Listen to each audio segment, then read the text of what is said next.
Hi everyone, and welcome to another episode of Trip Around the Multiverse with your host, the Hall of Famer who got put in a casket and sent to the bowels of hell, Carl Charles. And the man who gets cut by the wind, apparently, DY Chong. And we are talking today about AEW Revolution 2023. Yeah. Their recent, well, I say it is their recent pay-per-view because it literally just happened. Yeah. Yes. So, did you watch the pre-show? Because I did not. No, I didn't bother this time. I don't know why normally. Well, no. Well, here's the thing with the pre-show. Obviously, it's like, yeah, it's not the main. It's not matches in the main show. But the thing is it's supposed to entice you to watch it. But we're already watching it, so like the buy-ins and stuff like that. It's like, yeah, but we're already bought it, and unless it's someone that a matchup that I'm particularly interested in, I probably won't watch them because I've already got it. I've already bought it, so I didn't need to have anything else to allure me. Like, the reason why I didn't watch it, because normally it's like 2 matches on it. This time there's only one, so I was like, I'm not really watch it just for one match. So I just didn't bother. But the thing is, it probably wasn't even that long either as well. Nah, but hey, it was like it was a 6-man tag. Remember, it was the Lucha Brothers and that's the thing. See, Lucha Brothers being on it, I was like, oh yeah, but then at the same time I was like, yeah, but I don't. The opponent, so I wasn't really. I already kind of knew the winner. There was no there's no intrigue to that. So it's like, whatever. All right. So main card: Jericho versus Ricky Starks. Yes, the Stroke Daddy. Yeah. I enjoyed this match. Yeah, I enjoyed it. Actually, I have to first. Overall, the entire event was pretty good. Yeah. I might have reordered some of the matches myself, but I mean, like as a good opener match, because Jericho says what he likes to do is either be in the main event, or be in the opener. That's his main two options. If he doesn't get one, he will try and get the other. Yeah, because then he sets the tone, and he did set the tone here with Ricky Starks. So it's like, all right, it's gonna start. The event's gonna start like this. It'll either go up or down from this point. Yeah, it's true, and it's like, it can go either way. And I did like how Jericho helped. He made Ricky Starks. No, he made Ricky Starks look good, but because Ricky Starks got the win, it made Ricky Starks get more elevated. Which is good because Ricky Starks should be doing more. If we're all perfectly honest. Came in with busted ribs, quote unquote. Yeah. I was like, okay, maybe he will lose, but then again, it's like, what does it? Who benefits if he loses? It doesn't make. I don't know. We'll see how this goes. If he lost, so what was the point? But then there was reasoning for that as well. So, like, if he got, if he was already hurt, so hey. I thought they put together a good match that made Ricky Starks look like, he could be like a singles titles contender of one of their mid-card titles, and then move on from there or something like that. Yeah. I reckon you should either go for the Mid-Atlantic title. The All-Atlantic title. That's the one. Or the world title, because not been bad. I feel like even the people who's in the TNT title, like place, I think a lot of them are like above being for that belt, but I'm not sure where the TNT title stands. I'm also not sure exactly where the All-Atlantic title stands, considering one's been in longer existence than the other, but how many defenses? Yeah, they're both kind of, it's gonna sound really bad, they both kind of made themselves redundant. Well, in some ways they're both kind of like even leveling off, So I guess the smaller runs with the TNT title don't help it. Yeah. But then again, the All-Atlantic titles only had like 2 holders, so. But the thing, the All-Atlantic title, I thought is kind of how they kind of pictured it, even though we've gone way off topic. How they kind of pitched it was like the title that's be defended within like, it's a different like countries and stuff. So it's like, okay, cool, that's why Pac won it. He was British, whatever. And then yes. So like if you're non-American, and you win the title, Yeah, I don't want to say it's their Gaijin title, or whatever. Is the American equivalent of the Gaijin, right? Yeah. But if you had all them foreigners, it'd make a bit more sense, right? I guess if that's the gimmick, you're going to go for it to distinguish it. Otherwise, it's just another title with nothing else different from it. Yep. But then again, if the Americans win it, they've got to go abroad and defend it, or even they could just do like if it's an American person win it, they defend it against foreign people in AEW. I mean, yeah. I think that would work. It makes sense to do something like that. Yeah, but Hey. But yeah. Anyways. Yeah. Anyways, Ricky Starks winning. Good for him. I did like there was one bit in the match when Jericho went for the Judas effect and he blocked it. I was like, why has no one else ever done that? Yeah. It'd be like when Okada goes to the Rainmaker clothesline and Finn Balor's like, doing the segment, and Finn Balor's Prince Devitt's like, they're like, how are you gonna counter the Rainmaker? And he goes, Carl Anderson, come over here, give me the Rainmaker. And then he just, Finn Balor, Prince Devitt just then dips his knees, and the clothesline goes over his head. He goes, "That's exactly what I'm going to do." And then later on when he has his match, he gets hit by Rainmaker. But whatever, Yeah, it's one of those. It's like, it's the. But yes, you're right. It's an awkward one though, because it's like one of those things where, let's just say you put your arms up, but without looking at it, if you're in the audience, you don't know if you got hit or not. Yeah. That's true.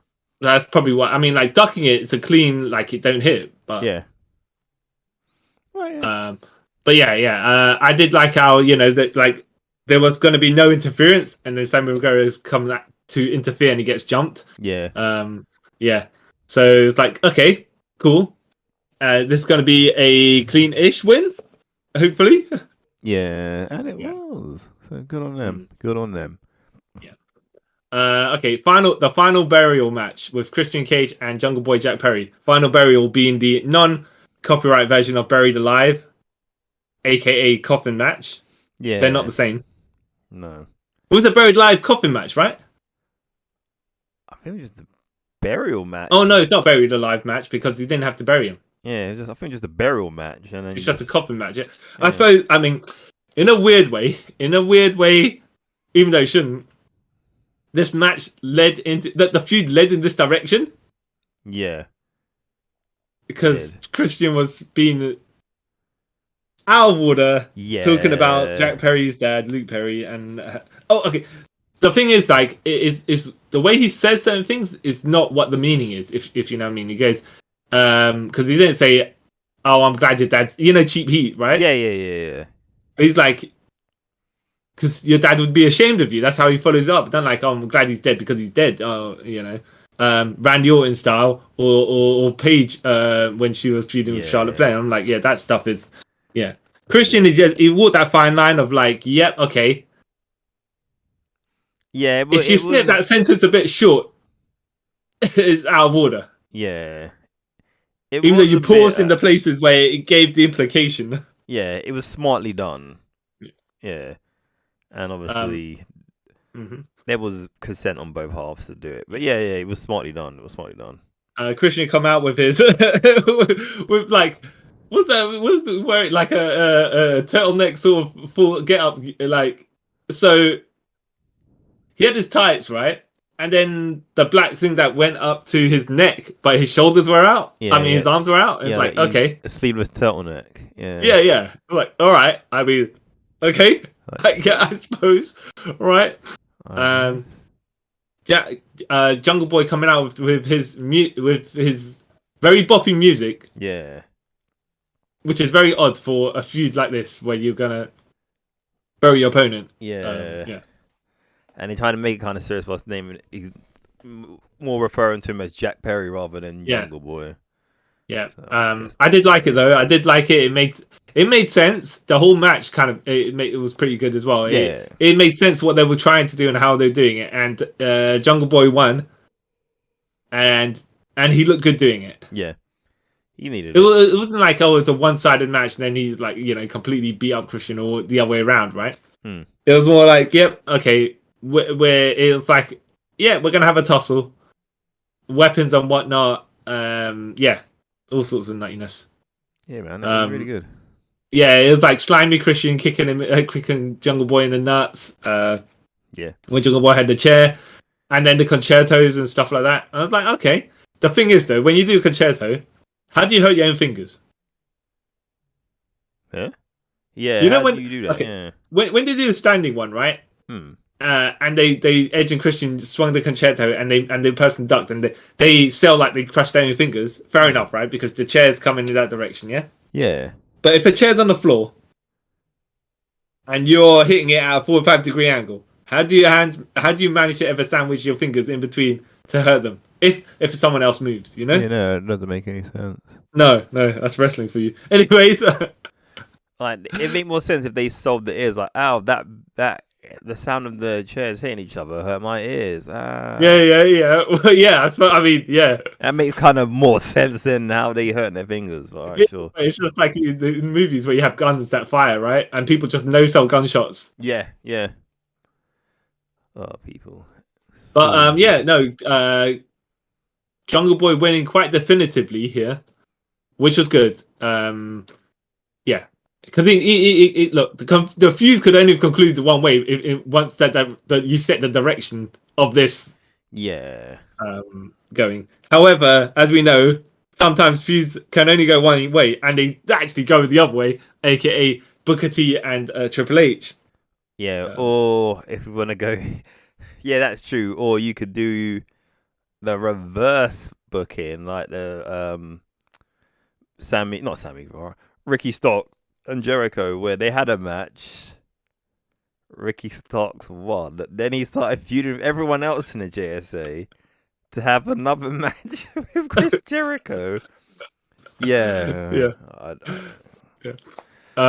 But and what's funny is so he hits Christian with the concerto, rolls him into the casket, and then when he closes the lid, the casket just disappears. Yeah, just dropped into the bowels of hell. Like, yeah. Wait, when did this become a supernatural match? I'm confused.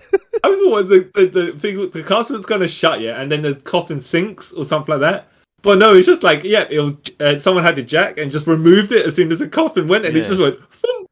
It just had the fire and brimstone and stuff like that as well. That would have just been funny. It would have made it comedic, you know that. Which is not the tone of what they should have been going for. If you just shut the casket, that'd mean it. Yeah. But it's the whole dropping and the smoke coming up. Like, oh wow. Yeah. But they like. I was involved in the match. I was like, yep, this guy needs to get beat up and beat up hard. And then Slime Christian always getting his one up return, you know. Yeah. So good stuff there. Yep. Year in the making. I think a year or two in the making. Yeah. Good stuff. Yeah. Well, unfortunately, Christian got injured, you know. But hey. Poor guy. Okay, so the trios title match, the Elite, which is Kenny Omega and the Young Bucks versus the House of Black, which is Malachi Black, Brody King, and Buddy Matthews. Yep. And I was like, this match. Okay, so I knew who I wanted to win. Yeah. Right. I thought the Elite was going to win. I mean, I was hoping that. I was thinking, all right, the Elite should win, right? Because the title reign, right? Yeah. But the whole thing was designed to make Brody King look good. Yeah. On the way out, right? And I was like, okay, so if they win, right? If the Elite win, Brody King looks good. If he after taking like triple super kicks and stuff like that, right? Yeah. No selling offense and all this stuff. If he takes the fall, that's fine because he took so much impact before. Yeah. So, but not that. I was like, okay, maybe I have Buddy Matthews take the fall or something like that of House of Black. Yeah. But yeah, this is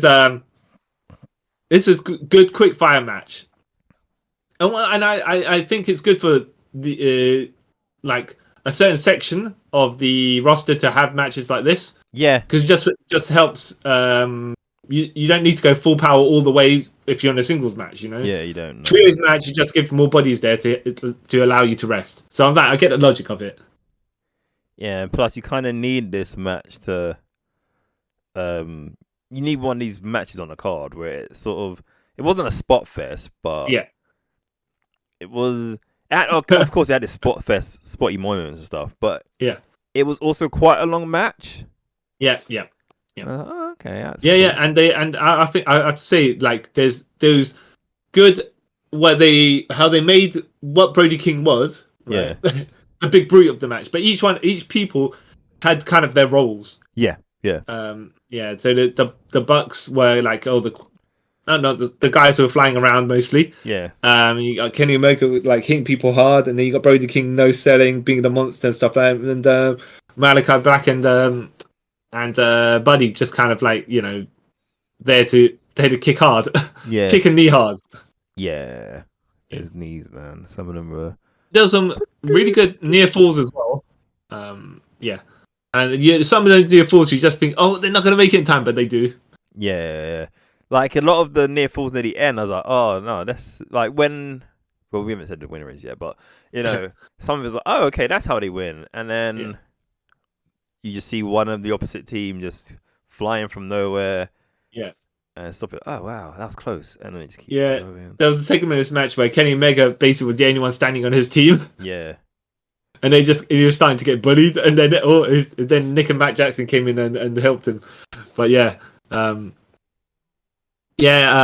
Matt Jackson got pinned by no, was it Nick? Was it Nick that got pinned? No, Matt. It was Matt that got pinned. Yeah. Took the pin. All right. I was like, okay, fair enough. Yeah, after getting what was the move called? The Dante's Inferno. Yeah, Dante's Inferno, which is pretty awesome. Yeah. Even though it's just I'm gonna put you up in a suplex and then put you onto Brody King's shoulders, and he gives you a driver. A driver. Yeah. Oh, okay, that's cool. Yeah. I think here's the thing, right? Logically speaking, now if you lift someone in a suplex position, like a vertical suplex, and like you're saying, you're putting Brody King's shoulder. If you know how like the island drivers or stuff like that, you know where the snowplow, right? Yeah. If you're still holding on the guy's head while the other guy's doing that, and you're holding him in the suplex position while the other guy's coming down, so you make it look like you're doing the DDT. Yeah. Yeah, that'd probably be something a bit more impactful. But I don't know how safe you could do that. That's it's true. Think about that as well. It's true. I think that it looked cool. I'm thinking like you can get away with that in a video game, but like real life. Yeah, it's true. You might just murder the person. Yeah. Yeah. Actually, it's a good point. So there's always space for a match like this on a card. Anyway, I think, like you're saying, it's not a spot fest, but it's a fast-paced match that actually did, as far as ring psychology goes, makes sense because people had different things that distinguished them. Yeah. When Kenny was in the ring, I don't ever thought that he would get pinned. No, at a moment I actually thought when they did the first Dante's Inferno, I was like, oh, okay. Yeah. But then I remembered Kenny's the IWGP US champion, so I don't think they really want to. Well, I mean, you could, and it would probably make it sense. It would. If because like how they had him in that segment where they were triple teaming him, but because that would make sense. Like 3 people took him down, so it was like, okay, that's kind of. But of all the people in the elite to get pinned, I was like, Kenny's probably last on my list for some reason. Yeah, same. Not that I say I was expecting one of the Bucks to get pinned, but it's just like if they elite were taking a pin, it'd definitely not be Kenny. Yeah, it's like So if it did, I'd be like, oh wow, okay, huh? Yeah. I wonder where they're going to go from here because they have to set up more factions, I think. Yeah. Though I think the House of Black kind of like, you know what? Julia Hart, I don't know exactly what her deal is with them. No, I don't know either. But she look, hey, she took a V trigger in a segment that was like really set up. No, not really contrived or anything like that, because Malachi Black, he went, I can't remember exactly where but I think he ducked Kenny ducked his clothesline or something like that, but he kind of just really staggered over. Or maybe he got knocked down and got up where Julia Hart was, right? But she was on the ring. She was trying to distract, and they just really, really blatantly staggered over to her. And just so he could duck and she'd take a knee. She'd take the V trigger. And what I liked about it was Kenny's reaction. He looked like concerned for a bit, and he's like, just waved. I was like, just carried on. Yeah. Because I thought the pinfall that came about, like he would have went to like check on her if she's alright, and then get double teamed or whatever. But here's the thing, right? This team here, well, not Kenny, but I don't know if you've seen the segment in Ring of Honor where they triple super kick Maria Kanellis. Yeah, I've seen that. Yeah. Even though that was AJ, right? Yeah. But the Bucks aren't the type of people to do that sort of thing. No. So fair enough, Ooh, but that was cool. Yeah. There was lots of knee strikes, as you said. Yeah, she sold it like she was dead on the floor. Yeah. I was like, oh wow, good on you, girl. Good on you. All right, AEW Women's Triple Threat Title match. Jamie Hayter, the champion, with Britt Baker. So Jamie Hayter came out, and Britt Baker skipped her out after. So I was like, oh yeah, now it's not Britt Baker trying to steal the spotlight and using Jamie Hayter to keep herself relevant. It's like Jamie Hayter came out, and then Britt came afterwards. After Jamie Hayter was already mugging to the camera. It's like, yep, you kind of realigning your characters. Yeah. To be not necessarily fan favorites, but it's like, yeah, I'm going to stab at the backs at some point, right? But that might be a long way away. Yeah, I think they put that on hold for now, I reckon. Yeah. Yeah, because I think they're more not heels, they're more faces. They're faces now, isn't it? So. Well, it's the thing, isn't it? It's just more like Stone Cold. Yeah. It's not a heel or face thing. It's whoever you position me against. Yeah. Because if they're heels, I'm a face, and if they're faces, I'm a heel. But I think this is one of the a transition point for these two to be more babyface. Yeah, it is. For now, because the Saraya with Toni Storm and Ruby Soho as the third opponent. Yeah. So like, okay, the ex WWE girls, all right. Yeah. Even though at this point Ruby Soho is neutral because they like. Yeah, at this point, yeah. Saraya and Toni Storm, like, you join us. She's like, yeah. Yeah. I you know what? I like this. I thought this match was not bad. There was some bits where I'm like watching Saraya taking like back body drop, not back body drop, a high angle back suplex. And I'm like, no, don't do that. Yeah. Girl, you shouldn't be taking those. Yeah. I think Ruby Soho got a very nasty looking. Was it Cradle DDT or something like that? Yeah. The Rampage, as it used to be. Yeah. Yeah. And I was like, oof, crunched up. That didn't look nice. Didn't look good at all. No. Yeah. I was like, okay.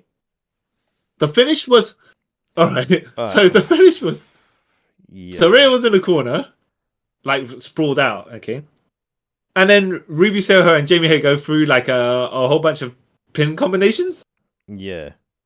And then Jamie Hayter suddenly gets a free count. And I was like, huh? Yeah, doesn't she kind of like... When they're doing that... Because they're doing that weird roll-up stuff, don't they? And then Jamie Hayter kind of like slides in and rolls up. No. Because she... Yeah, well, the thing is, she kind of breaks from one and then goes to another. But it was just like... It was odd because it was like, okay, there wasn't like a set of quick pinfalls or build towards that end bit, and it's just like suddenly she got her. Like, okay. Yeah. Kind of abrupt. Like, okay. Yeah. I was like, okay. All right. And then Toni Storm and Saraya start beating up Jamie Hayter. Britt Baker comes to help. She gets beat up. Ruby Soho's in the corner, and she's like, first of all, she's selling. She can't believe she got pinned, right? Which made sense, right? To where the storyline was going. If that Ruby Soho took the pin. Yeah. But then so then Toni Storm and Saraya like, oh yeah, help come help us beat them up, right? And then they're kind of like, right, what are you gonna do, Ruby? And then so they decide, all right, well, we're gonna run at Ruby then. If she ain't gonna help us, she's gonna fight us, right? Yeah. She throws them out of the ring. She lifts up Jamie Hayter's hands like, oh, you should win her, and then she gives them like a bicycle kick. Yeah, Destination Unknown. No, that Future Endeavor was called. Yeah. Yeah. And then it's like, all right, but that didn't make any sense to me because I was like, wait, you already beat them up and threw them out of the ring. The heels, right? Now you're teaming with them. Yep. Now I get why you turn on them, on Jamie Hayter and Britt Baker. Not you turn them, but I get like your frustration with the loss here. It makes sense, right? Yeah. It'd have made more sense to me if they were going to do that, because it just looked like a double swerve for no reason. Yeah. Because she leaves the ring with Toni Storm and Saraya. Like, okay, logically speaking, right? If you were going to do the bit where she throws them out the ring, then she could kick Tony, what's it called? Jamie Hayter and Britt Baker, and then she leaves by herself. And then on Wednesday you can on Dynamite you can tie them together. Their story like oh yeah, you know, I decided to turn on them, whatever, right? Yeah. But it's just like, yeah, I turned on them, but then I double turned on them because I'm joining you. It's like, what kind of logic is this? There is no logic to this. It's just, shock for the sake of shock. We're smarter than you, but you're not, because it didn't make any sense. In wrestling, none these storylines always never make sense to me. Like, they're part of the bad guy team all along, but they've been taking the beatings and stuff. Just to I think we spoke about this before. That's why I was like, my logic is like the way it came in is like, okay, they were all on different sides at the start of this match. Yeah. And then at the end of the match, when Ruby Soho got pinned, she's like, you know what, F these girls, I'm gonna join the bad guys, right? Yeah. But they could have done it the way I previously said, or they could have done it where Saraya and Toni Storm were beating up Jamie Hayter and Britt Baker. Yeah. And then Ruby Soho stands up and goes towards them. And then you get Saraya and Toni Storm saying, oh, you know, she's going to come and fight us. Let's roll out the ring or something like that. Yeah. And then you get Ruby Soho stomping on Jamie Hayter and Britt Baker. And it's like, yeah, okay. You know what? I decided to join you guys just here and now. That'd make more sense as well. But it's just like, what they did made no sense. Or they could have just, they could have done as well. Ruby just watching us happen. And they asked her to join, and she walks off. And then they could have just continued this on Wednesday, where she's like, "I've had time to think about it. I'm joining you guys." Yeah. Well, there's a lot of things there are options that they did have. Yeah, that did make sense. Yeah, and they chose the one that didn't. All right, whatever. Yeah, silly. Though I am liking the logic of, you know what? Yeah, these women. They don't just happen to be ex-WWE people. They are ex-WWE people, and they're going to make their own faction. All right, fair enough. Yeah. We'll see how that goes. It's kind of a weird storyline. Like, we came from WWE and we got fired, but we're better than you guys. Like, not really. Well, if that's the direction they're going, we have to see exactly how they're gonna tie it all together. Like, that's what they've been sort of saying on like Dynamite and stuff, like they're better than them guys because they've been in the big leagues. Like, but you should never make your own organization look bad. That's my some of them understood when they do it in any wrestling. It makes no sense. Yeah, except that when WWE is like, oh yeah, welcome to the big leagues. So, but I mean, there's all other organizations out there now. Yeah, so it's all. And some of the stuff you do is not exactly big league yourself, so you know. But it's all in perception, isn't it? Yeah. How you make people believe. I mean, you say it enough times, people might believe it. The Vince McMahon hypnosis trick, right? Yep, pretty much. Yeah. Okay, so Texas Death Match. John Moxley versus Hangman Page. Death. They kept on saying.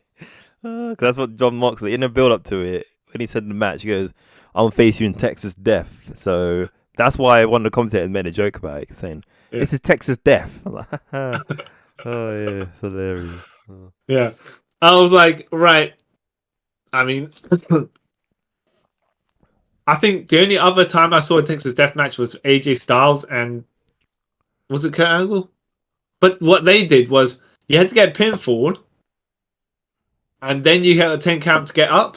Mm. But this is basically a last man standing match. Was it? Well, it was, wasn't it? No, because. Oh yeah, because it wasn't. No, it wasn't. So my mistake. It's just a hardcore match. I don't know why they just added the name Texas Death Match to it. Well, the thing is, that's what I'm saying is that's why I was just trying to like. So different places seem to have the same names but different rules for different sets of matches. Yeah. Which are called something here, but called something else there. Yeah. Even though the final burial match is basically, a casket match, but yeah. So you're never 100% sure of the rules until they tell you what the rules are. Yeah, if they bother to tell you what the rules are. Yeah. Because half the time you got to kind of figure out watching like, that's the rules. That makes sense, I guess. Yeah. Especially when you're watching the King of the Mountain match, it's like, what? Yeah. So yeah, Texas Death Match. This feud kind of led also in this direction as well. It's like, you knocked me out. John Moxley, you knocked me out. Well, I knocked myself out doing the flip on the clothesline. But anyways, that's not the point, right? You knocked me out, and then it's not about whether you knocked me out or not. It's how you were being a punk to me afterwards. Yeah. And it kind of just spawned from that. And I was like, yeah. And then, when Paige knocked Moxley out, he's like, yep, okay, fine. We're gonna go this way, huh? All right. It's not enough that you get your payback. Fine. We'll just keep on going until one of us is just like one of us is permanently concussed. Yeah. You're like, we shouldn't really be using concussions as a storyline. Remember? Yeah. The thing is, though, Moxley is a maniac, so yeah. I was like, if he wants his revenge, he's gonna make a match go in this crazy direction. Yeah. Even though I don't know how much the man himself is likes these type of matches. I don't like matches like this where people are really kind of not endangering themselves to a degree, but just like, wow, it's kind of bloody. Yeah. This made sense though, right? Not to say it doesn't have its place, but this kind of led in that direction, and you're like, all right, it's a blow-off match. It seems like it, anyways. And they really kind of come across as we hate each other. Yeah. Even though they're both faces. Yep. It's like, okay, wait, like, look, we're just gonna murder each other, even though we're both good guys. I don't. Yeah, okay. Sure. It's like, no. After this, it's all good. I'm just wondering. Imagine if one of these guys were the bad guys, man. Yeah, they'd be different. Yeah. But stabby, murder. Oh, we're both faces. Yeah, stabby. When Moxley caught Paige in the triangle choke, in the guillotine triangle choke, and he just had the fork and stabbed him in the head. It's quite a decent amount of use of barbed wire here. Yeah. There was made me laugh when they're just scratching each other's backs. Yeah, I was like, okay. But the thing is, they had because they had some blood splat on their backs. You know, when you don't really claw someone's back, but when you press around against the blood on the skin as well, and the skin tone kind of changes slightly, and the blood makes streaks, it's like, we did claw each other in the back. Yeah. Hilarious. I thought, as watching it, I was like, Moxley dominated. It seemed to me like Moxley was dominating most of the match. Well, he was getting the harder hits in, right? Yeah. But I was backing Paige. I was like, but it makes more sense for me for Hangman Page to win this match. Yeah, it does.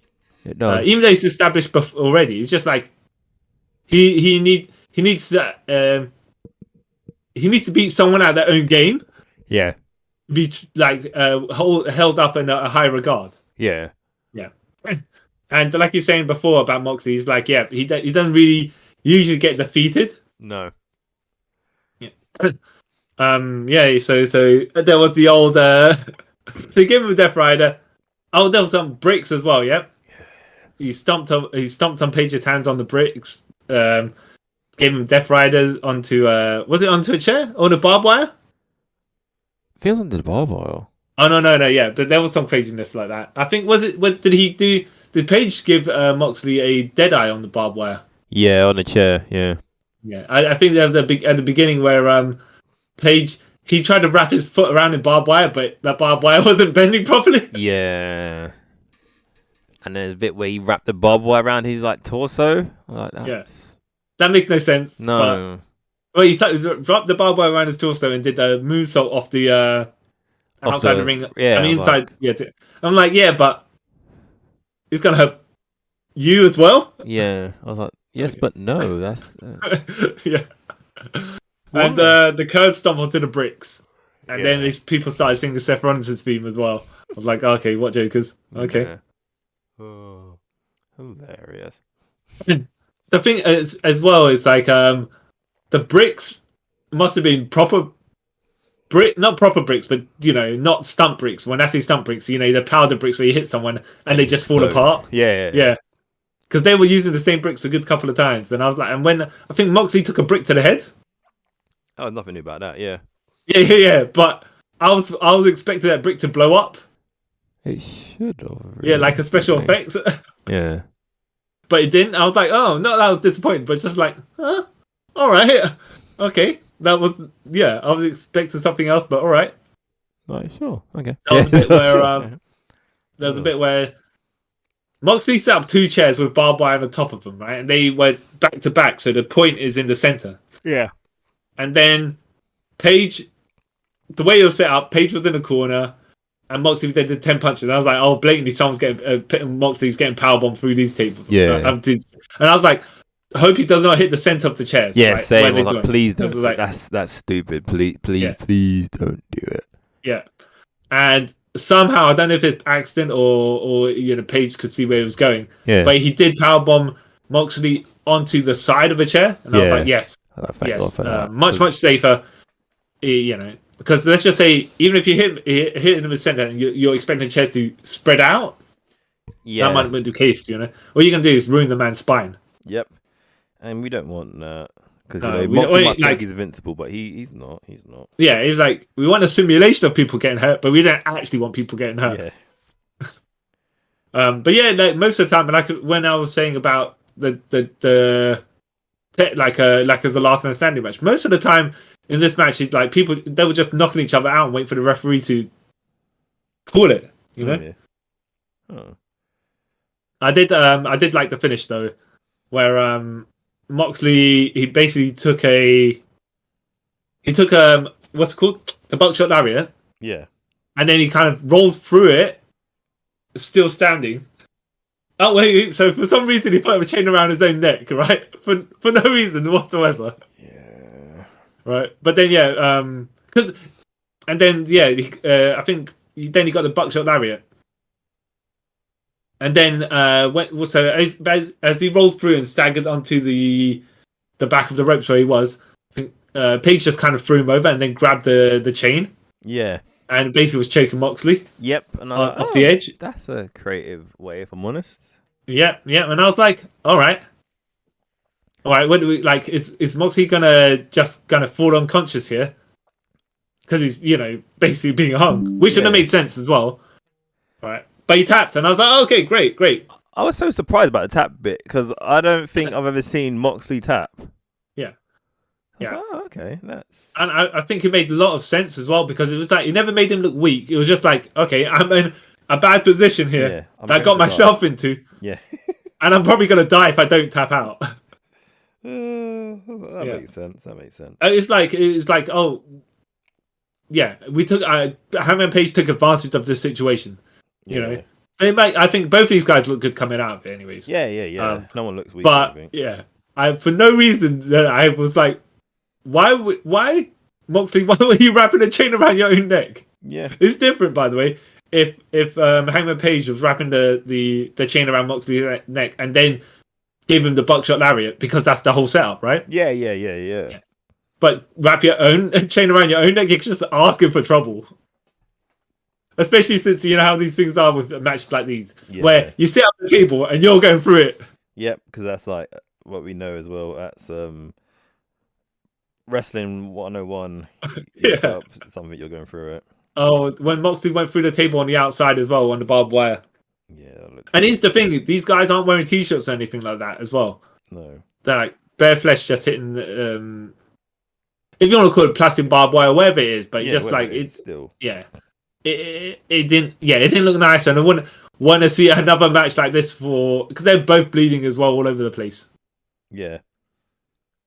That's too much blood. Yeah, it had its place where it was, but I don't need it all the time. Yeah. Like, so, go on. There's like I would say this had it. The match at the end, some of the blood in that, I was like, was that really needed? But we will get to that when we get to it. Yeah. All right. In the spot of death, the TNT title match, Samoa Joe versus Wardlow. Yeah. When I say the spot of death, it was just they were just thrown in there to have a cool down match after that Violent match because they could never. No. Yeah. So it was fine. This was fine for exactly what it was meant to be. Yeah. Joe got choked out. I was like, all right. And the feud was basically Wardlow got his ponytail cut off and it meant so much to him. All right. Okay. I mean, not saying that's all the feud was about, but you know, when they were doing the flashback segments and stuff like that, and it was like, yeah, right, okay. Yeah. Okay. You're like, oh, okay. Sure. Yeah. But he looks weird about his ponytail thing. I was like, you don't look as menacing now. You just look like average Joe. I think as well his ring gear, where it's like the singlet, but it's the singlet that goes in, like that does the thing where it looks like chunks at the bottom of it. Yeah, the leg bits are too short. Yeah. I was like, oh, that's and it was all plain black as well. And the thing with Wardlow is that didn't make him look like a star, if you know what I mean. No. Should have some more color to it or something. Yeah, they had to have something to it because it's just too plain black. It didn't add anything. I like that Power Hobbs is just up there watching for. Yeah, I get my title match. Yeah, so I'm just gonna stand there and watch. Up in the rafters or whatever he is. But yeah, this match was fine for what it was. That's as much as I really can say about it. Yeah. I mean, it's two big, powerful guys just doing stuff. Yeah. But nothing particularly breathtaking. No. Or eye-catching. No. Yeah.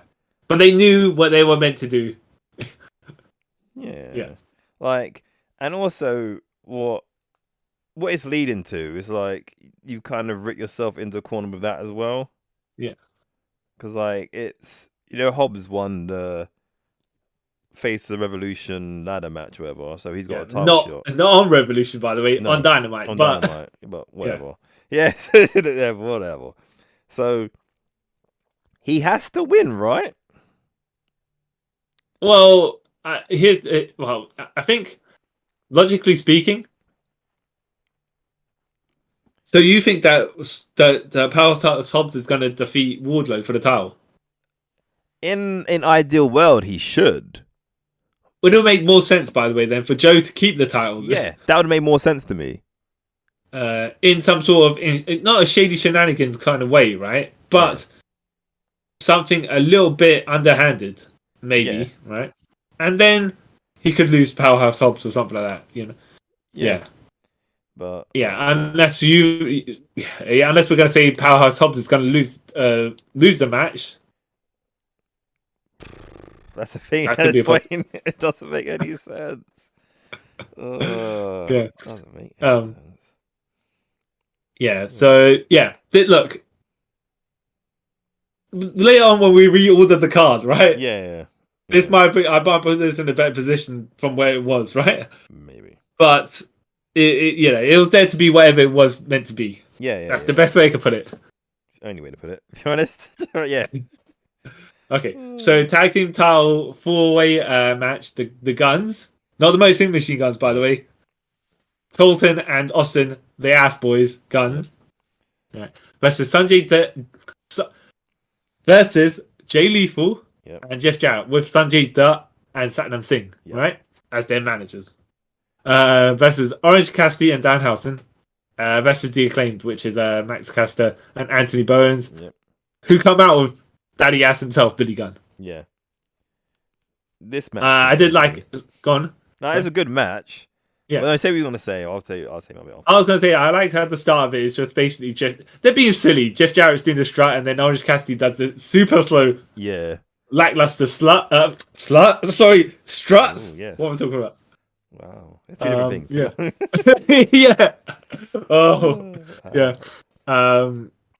Yeah, and it's just like there's a whole bunch of silliness going on because I can't remember who was in the corner. I think one of the Guns, right? And Orange Cassidy tags to Danhausen. Danhausen's doing the running clotheslines. Orange Cassidy just taking his time walking over to do his one clothesline. Yeah.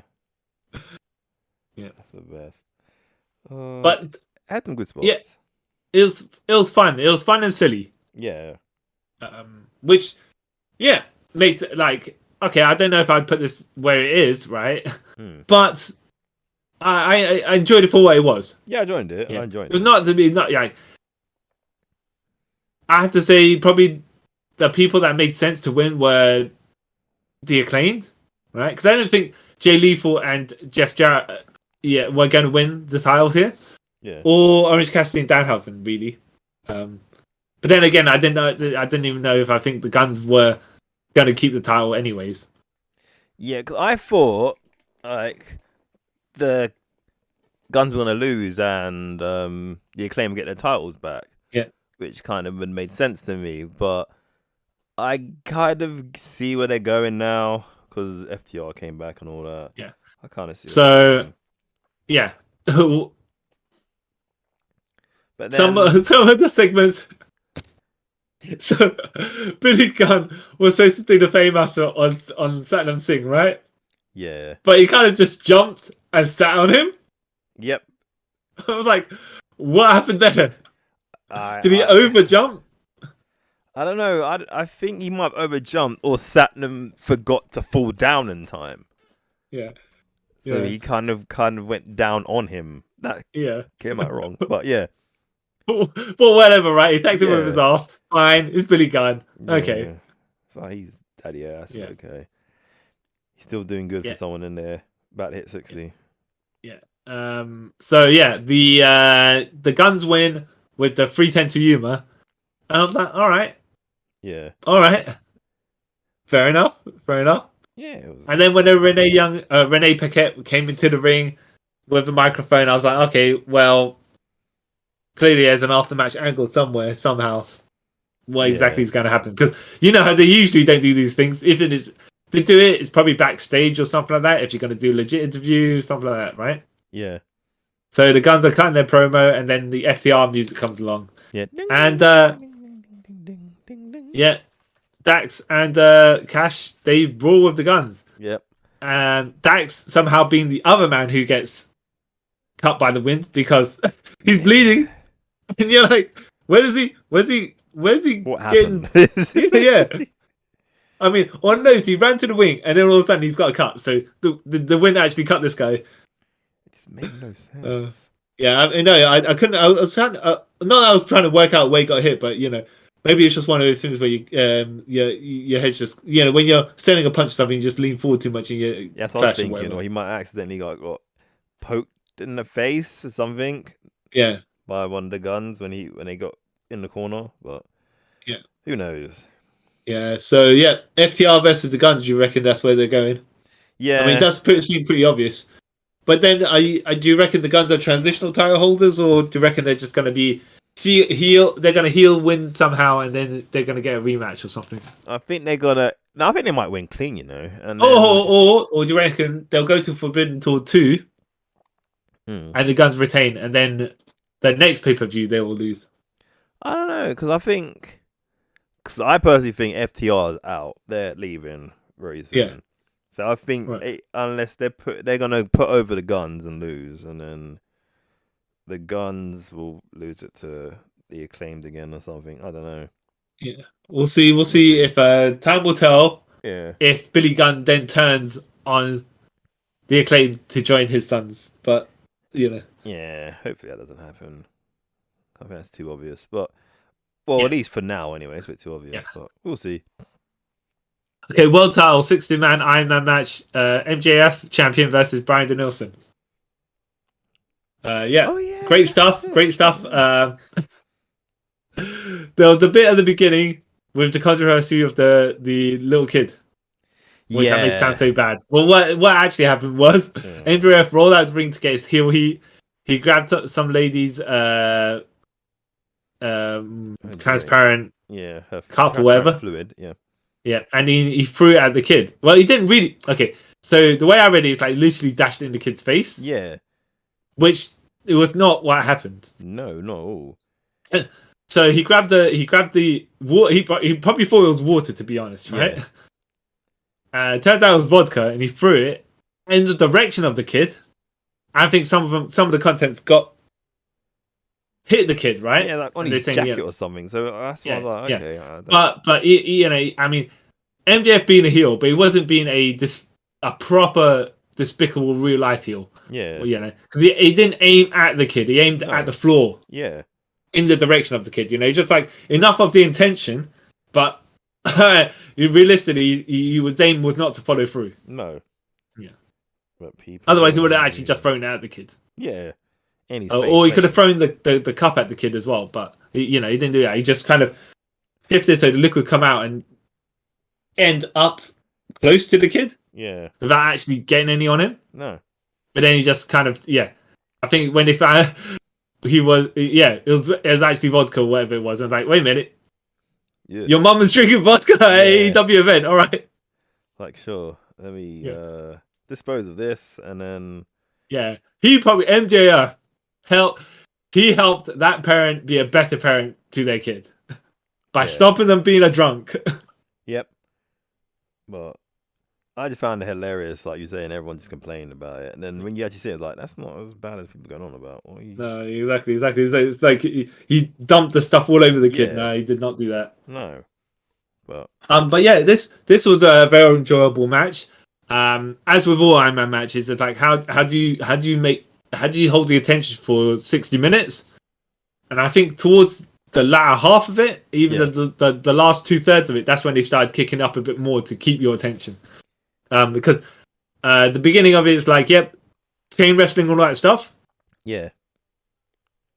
And MJF being like, time wasting heel, not necessarily time wasting heel, but just like in that direction. It's like you got to have a breather. It's fair enough to put these things in there. Yeah.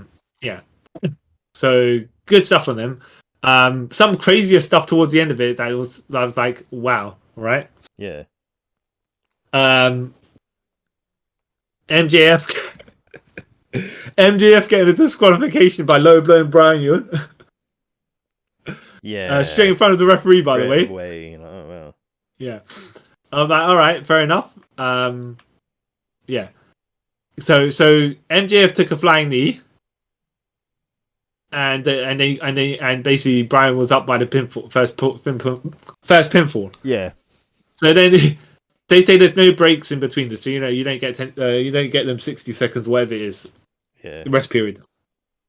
So MJF basically Bryan comes to MJF and MJF just punched him in like low blow straight up, right? Yeah, low straight up. Like, oh wow, okay. Then no messing about there. I was like, right. And the referee disqualifies MJF, right? Yeah. But he don't care because he gets a pinfall out of it. And then he gets another pinfall out of it. I was like, oh, you know what? Great. Because logically speaking, people don't sell low blows enough nowadays. Yeah. Right? That's why I was kind of like surprised when he took the 2 pin straight away. I was like, oh, okay. Yeah. I was like, I expect it kind of though, because from a low blow like that, even though people like The Rock can shrug off a low blow like it's nothing, right? Yeah. No, he take the low blow and then he kick out at 2. It's like, all right. Yeah.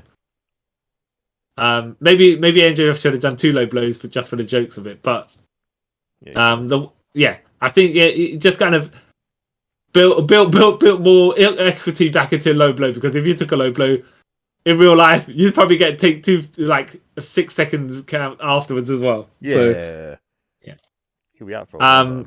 So I like MJF. He fights when he can fight and when he wants to fight, but it's like sometimes you just don't need to fight.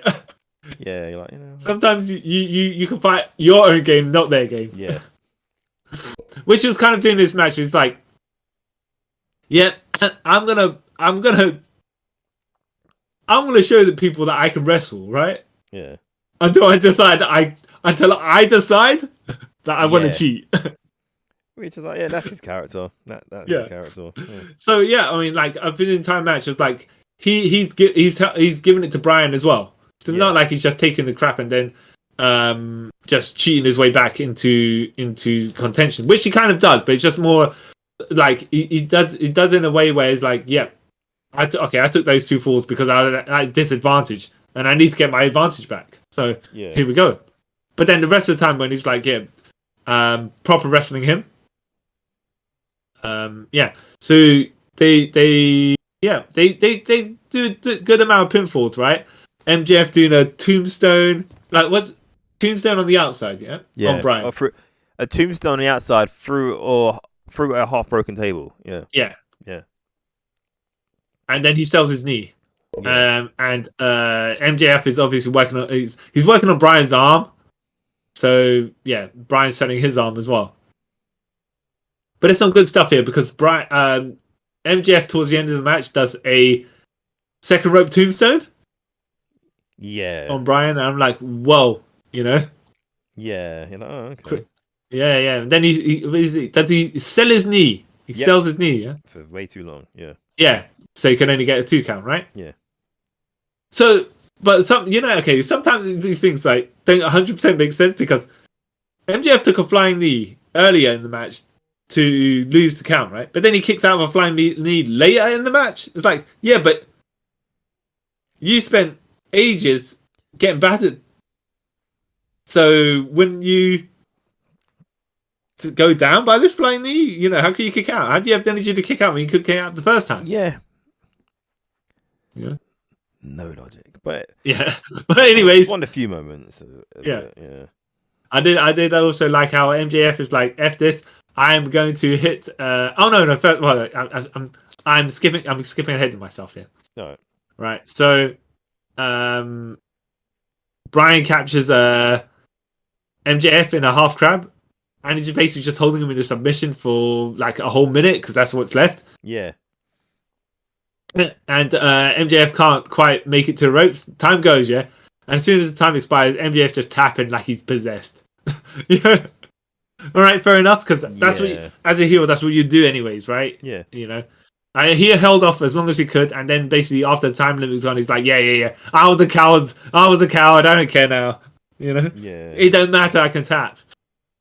I did like as well how the medical team came to give MJF oxygen. Yeah.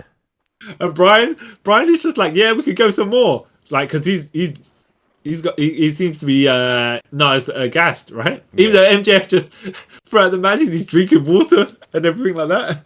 Yeah. And so Tony Schiavone gets information from his headset and he's like, oh yeah, okay, I will really enjoy telling people that. So he goes off to tell the referee to restart the match because Tony Khan saying this ain't gonna end in a draw. Yeah. Which I like how they milked that for ages with Tony Schiavone going, wait, I'm getting something in. Okay, okay. And this goes on for like a good 3 minutes. You're like, wait. I think it's also to give the guys a little bit of rest. Yeah, they're stalling for time, so I get it makes sense. Also, I mean, what would have been more fun to me is like MJF, he's out there, he's taking his oxygen as though he's completely battered, right? Yeah. And as soon as they say the match is going to continue, he should have just sat straight up and said, "No, what? No." Yep, like he was like standing as though he was dead, right? Yeah. Just so the match couldn't continue. And when they told the match, because all of a sudden he's like, "No, please, no." But he kind of just sat up, and he's like, "What? No." It's like he only sat up because the medical team started taking away his oxygen. Yeah. He's like, wait a minute. But I found hilarious about this as well, in a good way as well. Like, as soon as, like, Daniel Bryan's selling it for ages, when they're all on the floor and stuff. And then when it gets say the match is getting restarted or whatever, or sudden death, he's standing up in the corner just smiling. I was like, yeah. Classic. Bryan Danielson. I first called him Daniel Bryan, but yeah, he's like classic guy. Oh, yeah. Yeah. So there were segments with was it before the time limit expired where MJF was going to hit Bryan with the title belt? No, this is during the sudden death. Yeah. Yeah.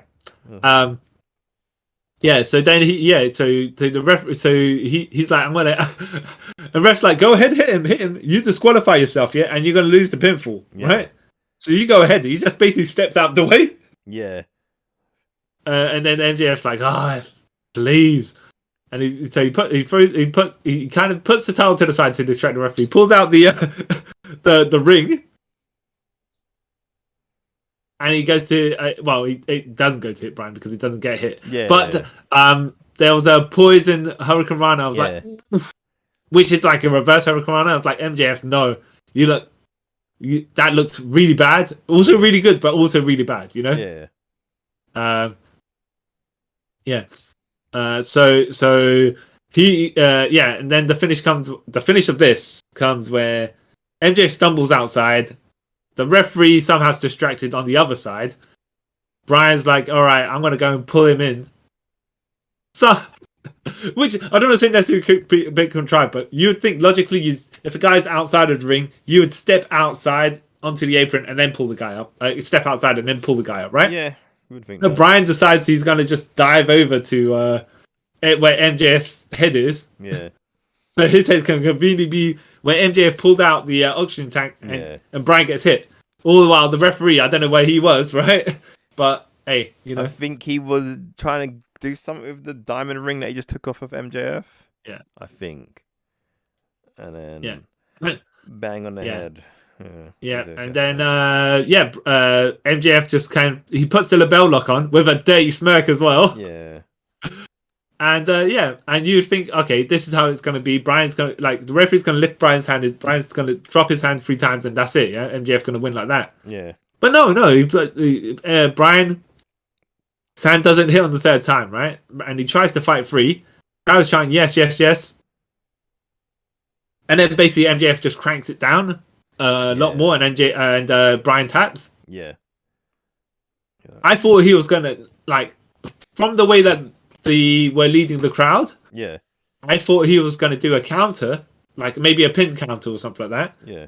To get a quick a near a 2 count near fall, and then MJF roll him back into the label lock, and then crank up a bit more, and then he gets the tap. But it does seem they might have been crunched for time. So they didn't do that, because as soon as this match finished, it'd just be went to black. Not went to black right away, but just there was a very short period of time between the end of the match and the end of the pay-per-view. Yeah, because with you, I thought Bryan was going to get out of the label lock. No, get out of the label lock. And then somehow MJF would transition into the Fujiwara armbar. Yeah. And then get the win from that. Yeah. Okay. He didn't. Yeah. It was good. Sorry, go on. I was going to say, I think because I was going to say there was a segment where MJF was in the half Boston Crab, and he got to the ropes. Yeah. And then he started tapping. And I think that's the segment that leads to the finish. Yeah, it does. Yeah. He holds the rope and starts tapping, so Daniel thinks. Yeah. Bryan thinks that he's tapped out. Yeah. And I was like, actually, it's quite smart. It's quite a smart way of getting someone to let go. Even though if you just held on to ropes for the 5-second count, because you can't see anyways, you would have got a disqualification win. Yeah. And your match would have been over, dude. Yeah. Yeah. But you don't want to end on a disqualification, of course. So, even though that would have been a really smart way to win. You know what I find hilarious, though? Just what you were saying before, but he's going to hit Daniel the belt, yeah? Yeah. And doesn't he know that's a disqualification, so he would lose? So when he was on, wait, what? It's a brand new thing to him. I was like, dude, it's kind of obvious. You did low blow the guy. Yeah, at the beginning of the match. So it's kind of obvious what's going to happen, but all right. Sure thing, I guess. All right. But Daniel Bryan elevated MJF in my eyes. Not to say MJF is he like the way he's heel champion, they just kind of avoid the fight. Yeah. It's like when the fight's brought to him, he's like, yeah, well, I guess I'm just gonna have to fight then. I get, Yeah.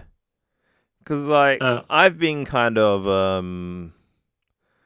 meh on his title reign so far, but this kind of made me kind of like him again. Yeah, I think it's one of those things where hopefully it's not like, oh, you know what? Maybe I won't fight like this anymore. It was too much. It was too exhaustive. I'm just gonna go back to my old tactics. No, I just like just give him a bit more. Like, oh yeah, you know what? I beat the best wrestler in the world. I could beat anyone, and therefore I will. I'll fight to a certain degree honorably. Yeah.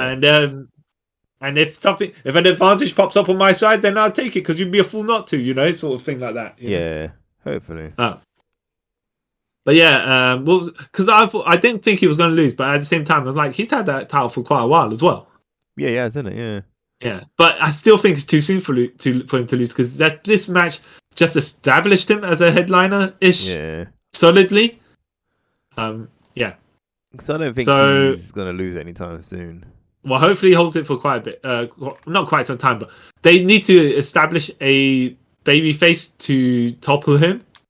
And they don't really have one now. Yeah, not at the moment, no. Well, that's going in that direction anyways. Because they've got people they can use, but no one's there yet. No one's going there yet. Yeah.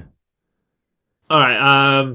Like I was saying before about reordering the pay-per-view. Yeah. I would have probably put the I think maybe the tag match first. Yeah. And when I say reordering the pay-per-view, I mean like because there's segments. Yes. Yeah. Because the card built a certain way, and then it just kind of it tapered down a little bit. Yeah. To build you back, so there was enough space between the death match and the main event for people to cool down. It's like, yeah, okay, I suppose it kind of made sense, but then there's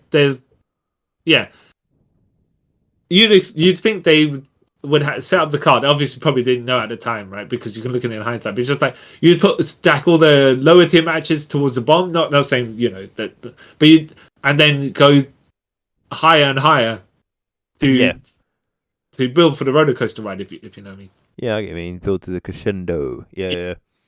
So I'd probably put the tag match first, just because it's silly, but it's fun. Yeah. And maybe the women's match, the TNT or the women's match, like after that. Yeah, maybe then the final burial match after that. Then Ricky Starks and Jericho, and then the Elite. Oh no, here's the thing. The problem is that you're gonna run into the Texas Death Match and the World Title match one after the other. No, but I think that still could work because you have the beginning of the World Title match. Yeah. Because it's an hour long anyway, so you can use the first half an hour, whatever, to build towards it. Like even if it's a cool down and stuff like that, you don't. Yeah, because you got all that other time to get people reinvested. Yeah. Yeah. That could work. Yeah. But it's just like some of the matches that were here, the way they did set it up is like, yeah, but they could have gone on the pre-show instead. Yeah, I think a lot of them could have. Yeah. No, not being bad. The Wardlow and Samoa Joe could have went on that, if I'm honest. Yeah, and the tag title match as well. Yeah. Yeah. I mean, the ladies, yes, they kind of maybe them as well. But yeah. It's just like sometimes it's like you'd think they'd build their quality up and not have deliberate section of the card where it's like, okay, we've done this, right? So we're gonna just do a hard reset on the crowd. Yeah. Emotionally, like, okay. I mean, it does make sense though to do sometimes, but just like when you're on the spot of death, where you not necessarily don't put the effort in, but just like you know what you're there for. You're gonna do what you're there for, but it's just like no one's gonna pay attention to us afterwards, and we're not here for anyone to pay attention to us. Which used to be WWE's women's matches in the Attitude Era. I just realised though, like they could at least had they could have had another women's match, but they could even if they put it on a pre-show, but it is what it is. Oh yeah. Well, where was our lady Jade Cargill? Yeah, right? that's what I'm saying. It's a bit weird. Well, she could have had a 4-minute squash match somewhere. Yeah, which is weird. Yeah. So all in all, you know what? I really enjoyed this pay-per-view. Same. Even though say there was the matches that we were less enthusiastic of were still good. Yeah. So I want to say nothing's horribly bad. Nothing particularly bad, is Because like I'll be honest, for some reason I wasn't really hyped or excited for this. I even normally when we watch these like pay-per-views and stuff for AEW WWE, I try to not to go on the internet for the whole day. Yeah. Just in case, it's like they say it's on a Sunday. I thought to the Monday. I tried to go on the internet to find the results. Yeah. Or that. But for this, I wasn't really bothered, so I kind of knew some of the results before going in. Yeah. But then watching it kind of did change my mind. Like, okay, you know what? It wasn't that bad. Yeah. I enjoyed it. Well, I mean, like sometimes you can't, unfortunately. Yeah, something you can't avoid. Yeah, exactly. But then again, as you're saying, sometimes it isn't necessarily how it's not what you see, it's how you see it, or whatever you see. Yeah. So all in all, I liked it. Because mainly they got their newer talent established at the top. Yeah. Well, to carry the company forward. Yeah, the younger talents went over in most of it. So yeah, I'm alright with it. Yeah. I'd like to see where lots of the stories are going next. And exactly, intriguing stuff because they're like setting up for the future of the company ish, kind of. Like I'd like to see where this Wardlow Hobbs thing's going. Yeah. Because, like I said, I think they personally written themselves into a corner. But we'll see. And we'll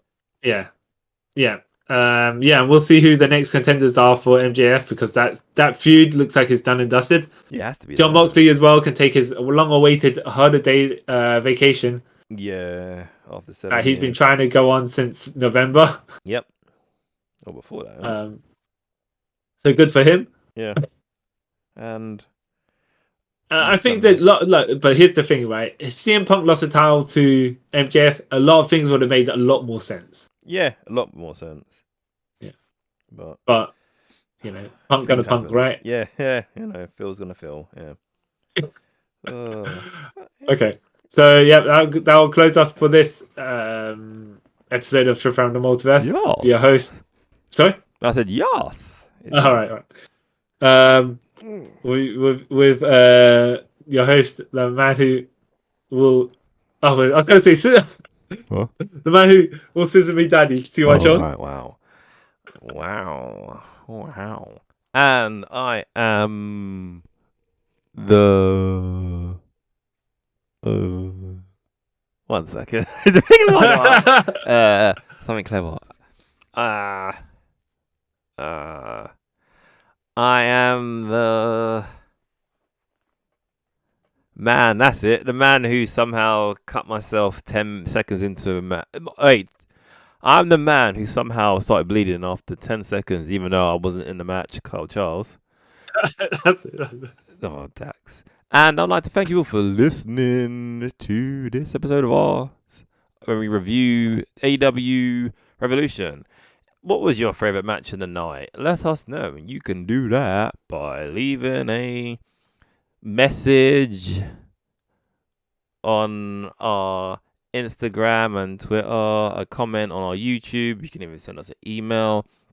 And you can find all those details in the description section of this podcast or the YouTube bit. And please remember to like, share, and subscribe. Tell a friend. Leave us a 5-star review on Spotify, Apple Music, Castbox. The list goes on. And if you've got any ideas for anything, just let us know. We can see what we can do. But until next time, guys, I'd like to thank you all for taking a trip with us around the multiverse. Bye. Bye.